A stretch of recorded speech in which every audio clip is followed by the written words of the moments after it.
these other people would come through. Well, it's a nice thing you do for the community. It is. It's a good show. I felt badly. My pizza was cold. I apologize. What? 10 seconds.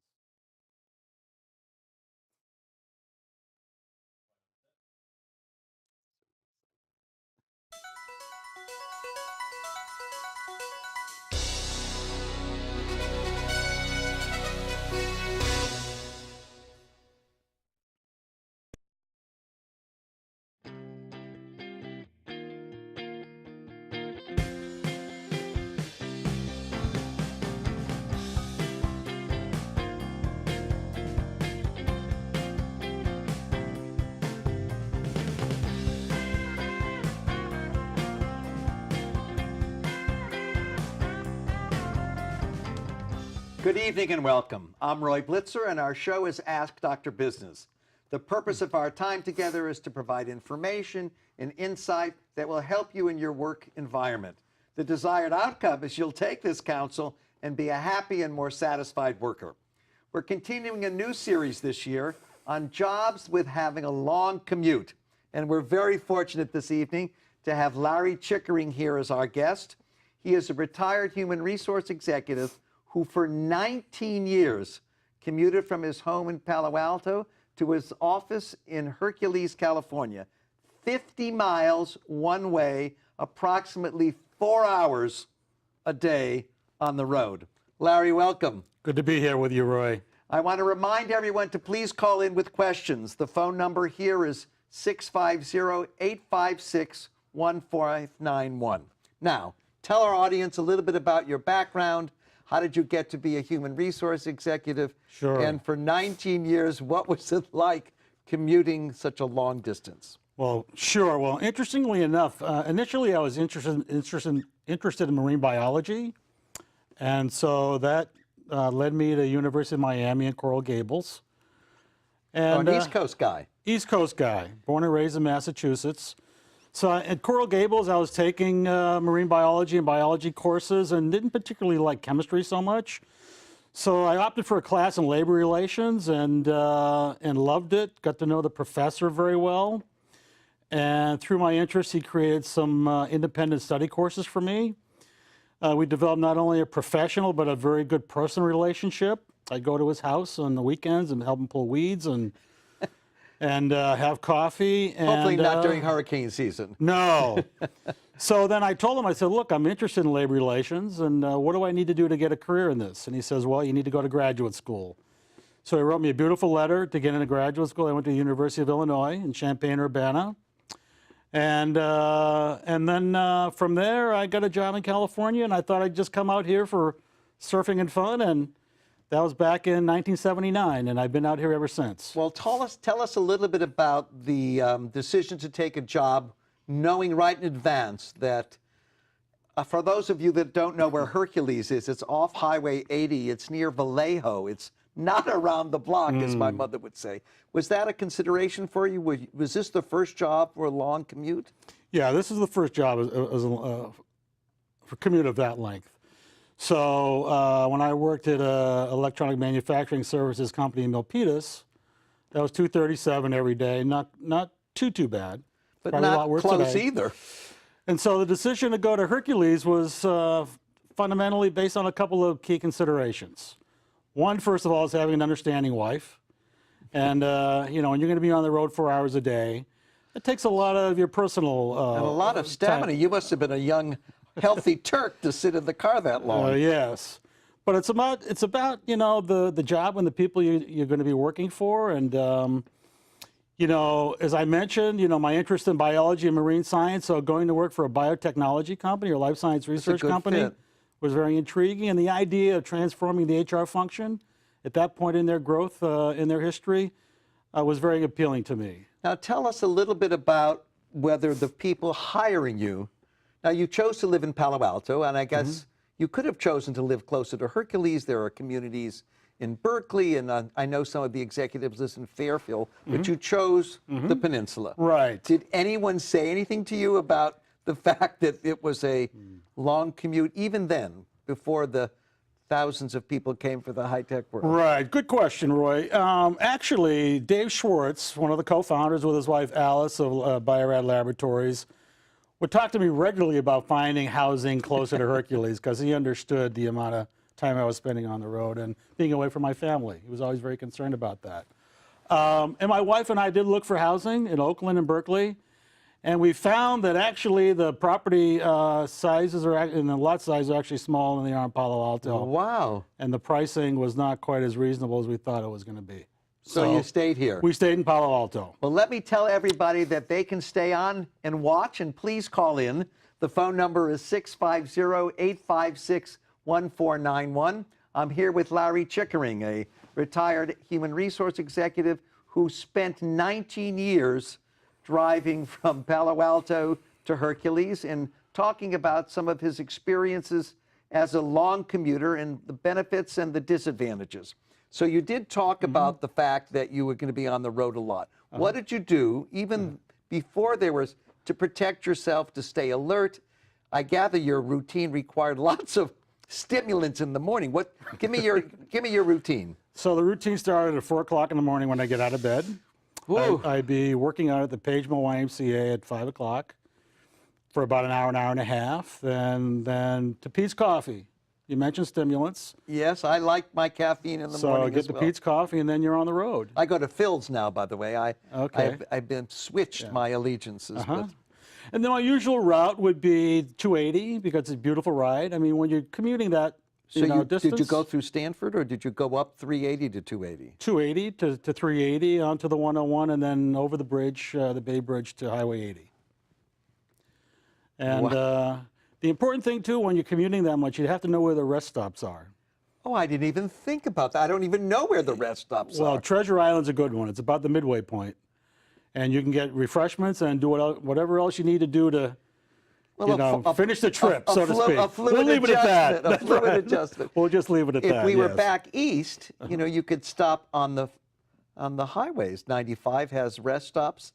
We haven't got that in California, at least. No. So you'd get to work at what time?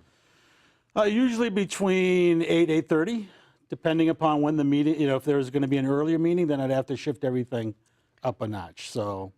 Now, would you have? I asked this when we were preparing. Early morning meetings, I probably wouldn't schedule a meeting until 9 o'clock if I had to. Well, I wouldn't necessarily call meetings that early, but if I was being asked to attend a meeting by my boss or someone else in the organization, then I'd make sure I was there and be timely and punctual for that meeting. Now, we didn't talk about this, but if an applicant came to you who lived in San Jose and wanted to work at Hercules, would you be the person that would talk to them about the commute? I would. I would.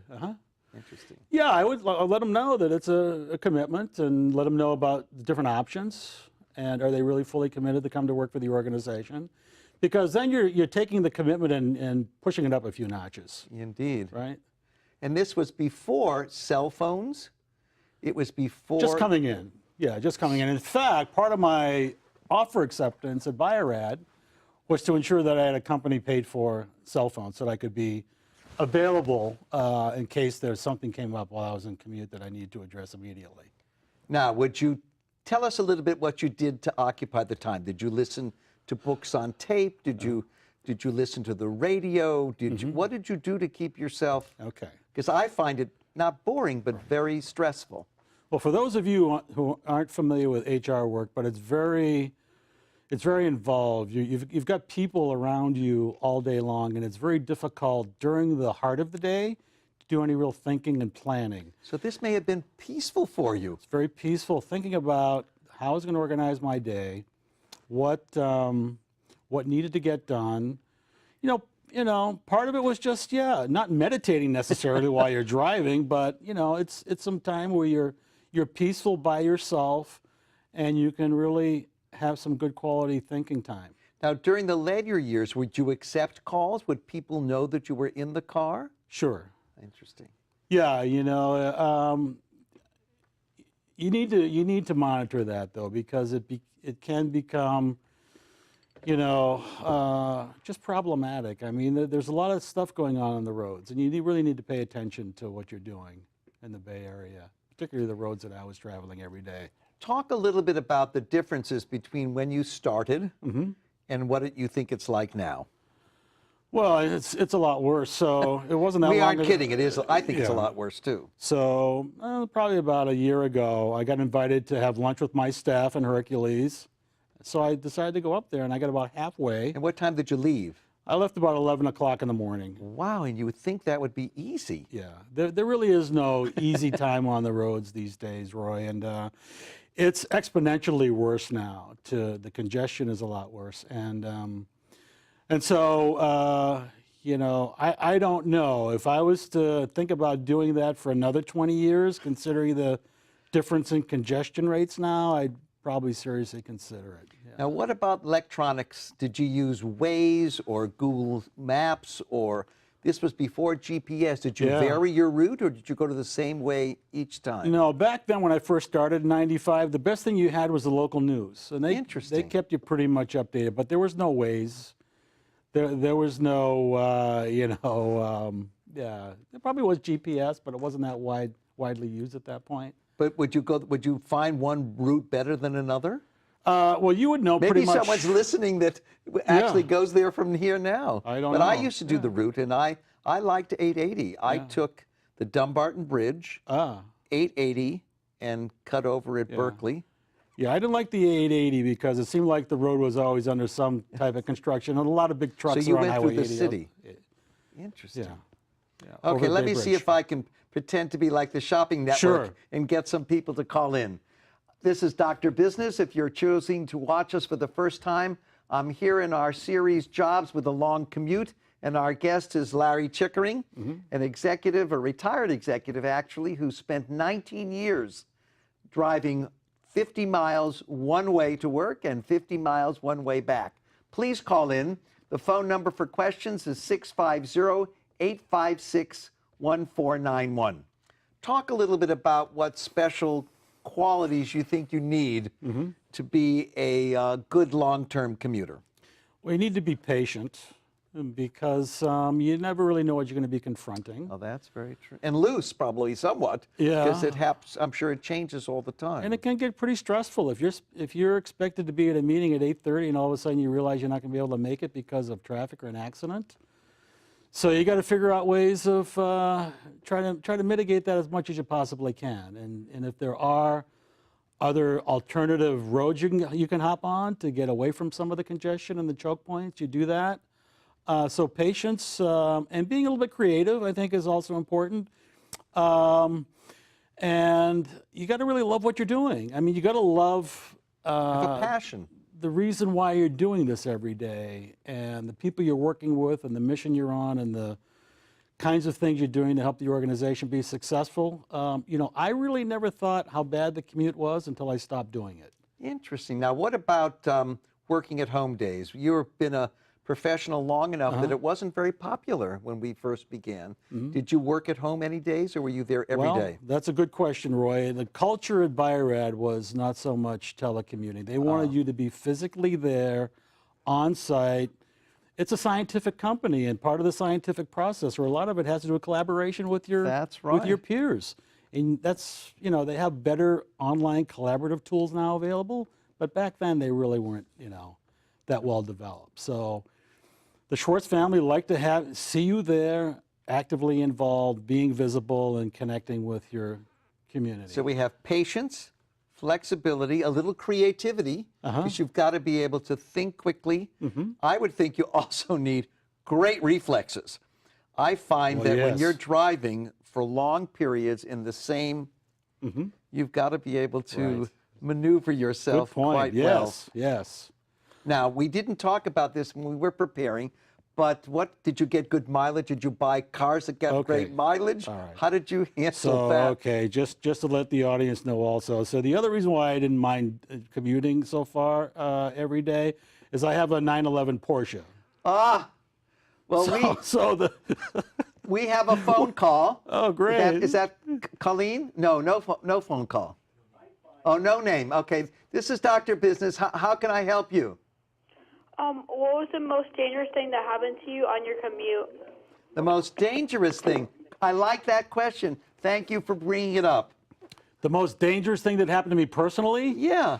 Well, I think I was on one of the highways, and a truck in front of me dropped about 2 or 3 mattresses in the middle of the my road. Yeah. So I had. You mentioned the quick reflexes. Yeah. So you have to be very quick, and when you do have a Porsche, you know, your ability to avoid hitting those things that may pop off a truck every now and Now, then. how long did that tie you up? That's a great story. I avoided it, but it was a close call. Wow. Were you? I didn't. Were you ever in an accident? No. No, that's pretty amazing when you think about it. I've had more accidents since I retired and commuting in Palo Alto. I want our caller to hear a little bit about the situation with the bridge. I thought that was another interesting. Oh, okay. So congestion-wise, the worst commute I had was several years ago. That day, it took me about 5 hours to get home. Oh. And what happened was terrible. Someone was trying to commit suicide and was going to be jumping off the Bay Bridge. Wow. And so that backup, I mean, that happened once in all the years I commuted, but it's just the multitude of things that you come in contact with when you're commuting on the Bay Area roads, that many years for that long of a time. Well, thank you for calling. I hope that answered your question satisfactorily. I think it might have. We may have had a technical difficulty, but actually, I'm glad that question came up. Talk a little bit about the concept of driving skills. Did you ever have to retake any of the tests again, or were you never? Oh, well, not so much, but you got me thinking about another important consideration, and that is cost. So cost of fuel. Are you willing to share with us? That must have been very expensive. Cost of car maintenance, particularly in a sports car, it's very expensive. Just on tires alone, you're going to probably spend $3,000 or $4,000 a year just for tires. Oh, Larry, that's a great piece of information. Hopefully my wife didn't hear that one. I hope she didn't either. But you did say that she was supportive. So yeah, that's right. Very supportive. So the maintenance, and of course you didn't get reimbursed for that. No, that's all out of pocket, right? And then every year the toll prices would go up, so it's expensive to commute. It's good. Now let's talk a little bit about options. Did you ever try to do casual commuting like the people from the East Bay to the city? Did you ever pick people up to sit in the car with you? Did they have any of that during the years you were? Not too much. I mean, every now and then, if I had my car in the shop, I would take the train to San Francisco. There's a couple of the executives that lived in San Francisco. They'd pick me up at 5th and Townsend, I guess it is. Right.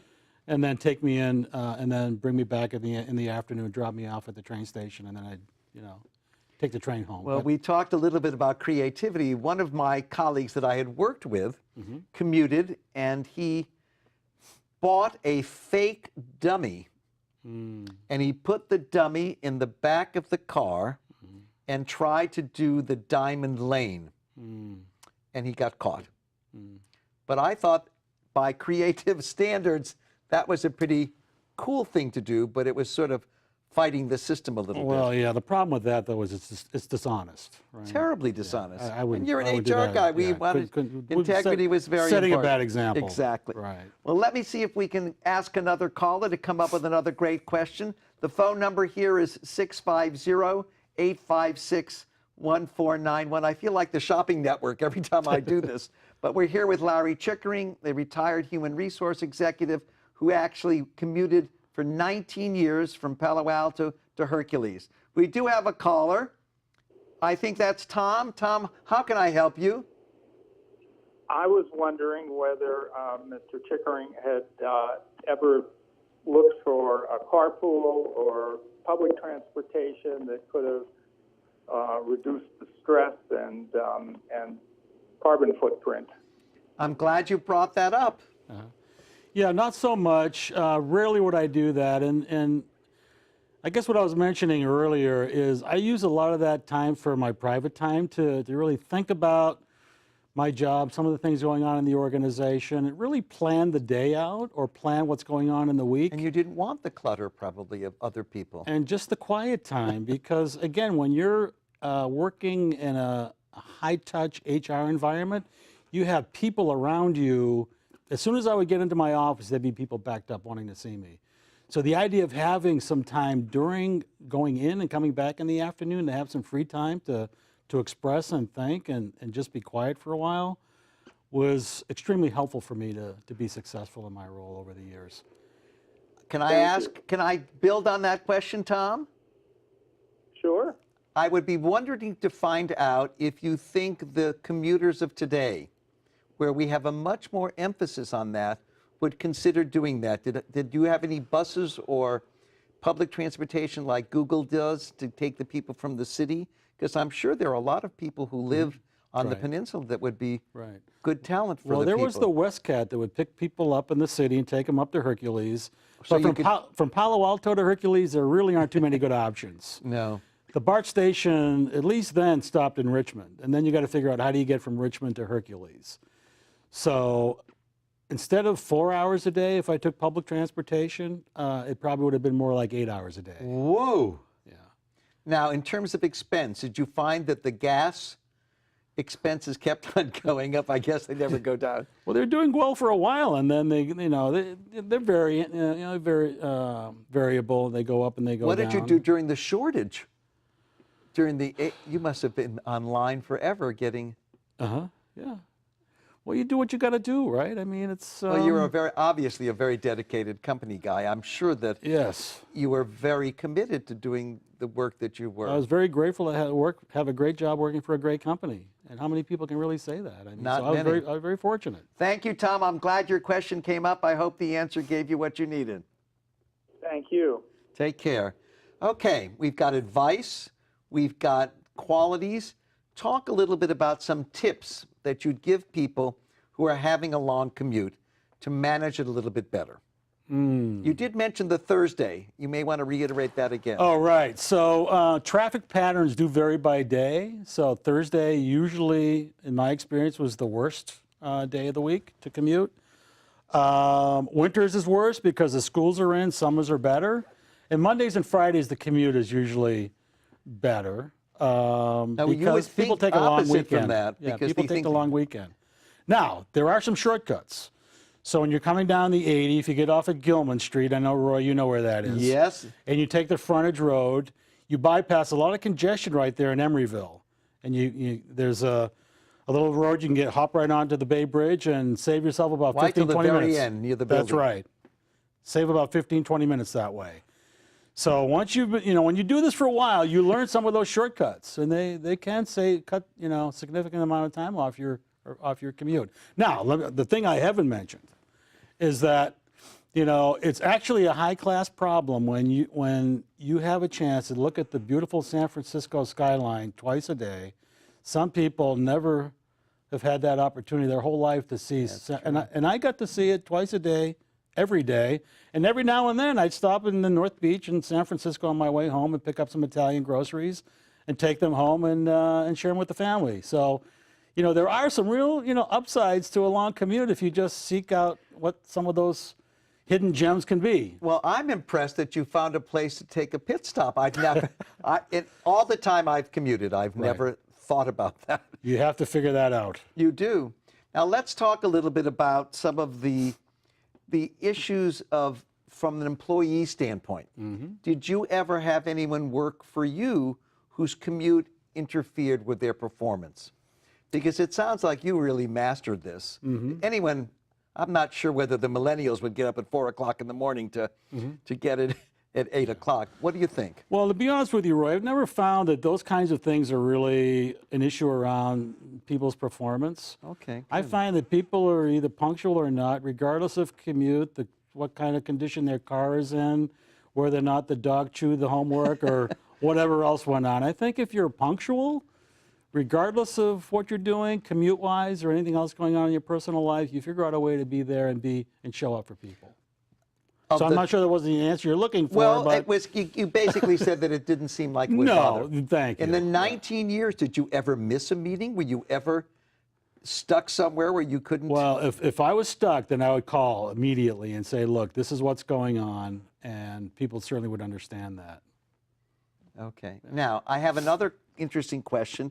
If you look back at the 19 years, would you have done anything differently in terms of that commute, or would you have figured out a way to have maybe gotten an apartment? I mean, that's what some of the people do. They get a little pied-à-terre or a residence hotel. You never thought of doing that either, which is interesting. Or you did, maybe. A little bit, but Roy, when I get myself into a routine that works, I like to stick to it.